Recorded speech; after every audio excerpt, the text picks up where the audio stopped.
අද අපි ඉන්නේ මුල්ලිවයිත් කාලේ.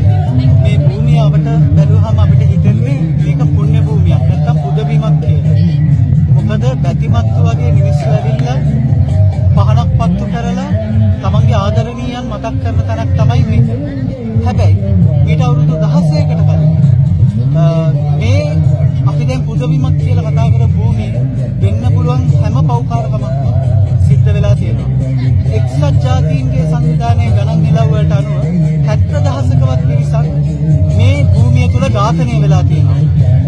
ඒ එක්සත් ජාතීන්ගේ ගණන් නිලව්. ඊට අමතරව නිල නොලත් ගණන් නිලව් අනුව 1,50,000කට අධික පිරිසක් මේ බිමේදී ඝාතනය වෙලා තියෙනවා.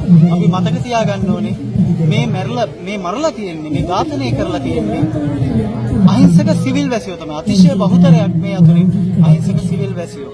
ඉතින් මේ අපරාධයට තවමත් යුක්තියක් නැතුව මේ මිනිස්සු මේ ස්ථානයට ඇවිල්ලා තමන්ගේ ආදරණීයන් වසරක් පාසා සමරනවා.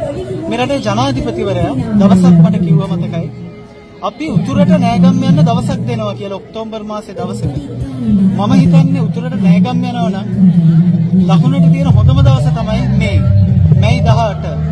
තමන්ගේ පව්වලට තමන්ගේ පැත්තෙන් වෙච්ච තමන්ගේ නායකයන්ගෙන් වෙච්ච අසාධාරණ සම්වලට අයුක්ති